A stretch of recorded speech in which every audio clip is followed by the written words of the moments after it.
Bienvenue sur votre chaîne d'actualité Mercato TV. Très content de vous retrouver pour cette toute nouvelle vidéo. Aujourd'hui, nous allons discuter de la rumeur selon laquelle Paulo Dybala veut rejoindre le FC Barcelone. Dybala, l'ancien attaquant vedette de la Juventus, a exprimé son désir de jouer pour le club catalan. Cette nouvelle a suscité beaucoup d'excitation parmi les fans de football du monde entier. Restez avec nous pour en savoir plus sur cette possible transaction et les implications pour les deux clubs. Ensuite nous allons parler d'un match de football épique entre le FC Barcelone et l'Atlético Madrid. Dans ce match, le Barça a réussi à corriger l'Atlético Madrid avec une performance incroyable. Le stade était rempli d'excitation et de tension alors que les deux équipes se préparaient à en découdre. Les joueurs du Barça étaient déterminés à montrer leur supériorité sur le terrain. Tous les détails dans un instant.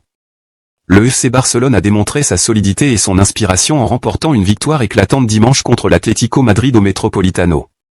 Cette performance a été rendue possible grâce à la brillante prestation de Robert Lewandowski, permettant ainsi au club catalan de s'emparer de la deuxième place de la Liga derrière le Real Madrid.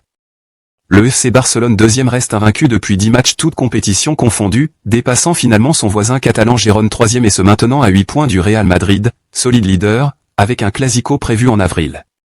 De son côté, l'Atlético Madrid 5e perd sa 4e place qualificative pour la Ligue des Champions au profit de l'Athletic Bilbao 4e et accuse un retard de 17 points sur son rival madrilène.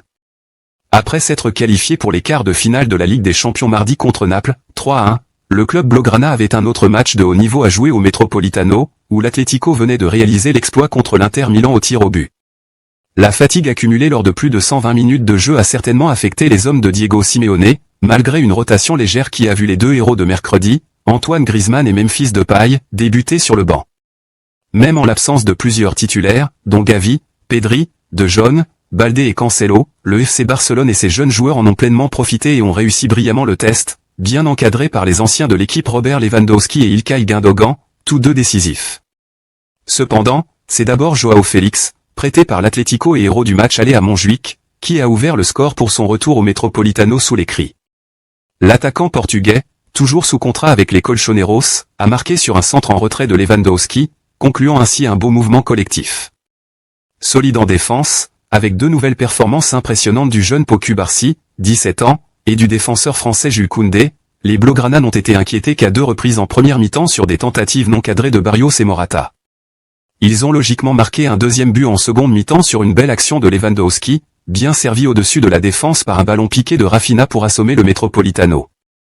Le Cholo Simeone avait tenté de réagir en faisant entrer Griezmann et Depay à la mi-temps, mais les deux buteurs n'ont pas réussi à sauver leur équipe cette fois-ci, étant trop loin du niveau d'intensité requis pour ce match, se heurtant à un excellent Ter Stegen.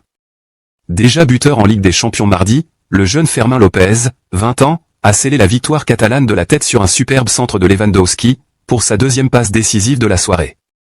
L'Atlético, qui a manqué des occasions de réduire l'écart en fin de match, a terminé la partie à 10 après l'expulsion de Molina. Le futur de Paulo Dybala à l'AS Roma est de plus en plus flou. Le joueur argentin a brillé cette saison grâce à ses performances remarquables en termes de buts. Il se pourrait que l'été prochain, l'ancien attaquant de la Juventus soit disponible sur le marché des transferts. Cependant, il est intéressant de noter que le joueur de 29 ans a déjà été proposé au FC Barcelone. Sous contrat jusqu'en juin 2025, l'attaquant Paulo Dybala pourrait quitter l'AS Roma lors du mercato estival. Avec une clause libératoire de 12 millions d'euros, le joueur de 30 ans serait ouvert à une nouvelle aventure en Espagne. Selon les informations de Todo Fichage, des pourparlers sont en cours entre l'international argentin, 38 sélections, 3 buts, et le FC Barcelone. Le champion du monde 2022 serait sur le point d'accepter un contrat de 3 ans. Sur le terrain cette saison, le joueur originaire de Laguna Larga brille en Serie A avec 12 buts et 7 passes décisives en 20 matchs. Barcelone a un besoin urgent de renforcer son attaque et Dybala est un joueur suffisamment polyvalent pour occuper plusieurs postes. Il apportera des buts et de la créativité à l'équipe catalane, contribuant ainsi à son amélioration future. Étant donné que Barcelone risque de ne pas remporter le titre de champion cette saison, il est primordial pour eux de rebondir rapidement. Pour réussir la saison prochaine, ils doivent absolument recruter des joueurs de qualité. Barcelone souhaite donc évaluer ses options pour l'été prochain car ils devront également trouver un remplaçant pour Xavi et le nouveau manager aura également son mot à dire lors de la fenêtre de transfert. Cependant, un joueur du calibre de Dybala ne met pas longtemps à s'adapter à une ligue ou à un système différent. Bien que ces derniers mois à la Juventus n'aient pas été exceptionnels, Dybala prouve une fois de plus ses capacités à la Roma. C'est pourquoi l'Atlético Madrid et West Ham United de Premier League surveillent tous deux la situation de l'Argentin. La Roma est prête à lui proposer un nouvel accord qui comprendrait une augmentation de salaire. Néanmoins, la source indique que Dybala préférerait jouer pour Barcelone plutôt que pour toute autre équipe si Barcelone le courtisait. C'est tout pour aujourd'hui. J'espère que vous avez apprécié cette vidéo sur les rumeurs de transfert au Barça. N'oubliez pas de vous abonner à ma chaîne pour ne manquer aucune des dernières nouvelles du monde du football. N'hésitez pas à me laisser vos commentaires ci-dessous sur ce que vous pensez de ces rumeurs de transfert. Merci d'avoir regardé et je vous verrai dans la prochaine vidéo.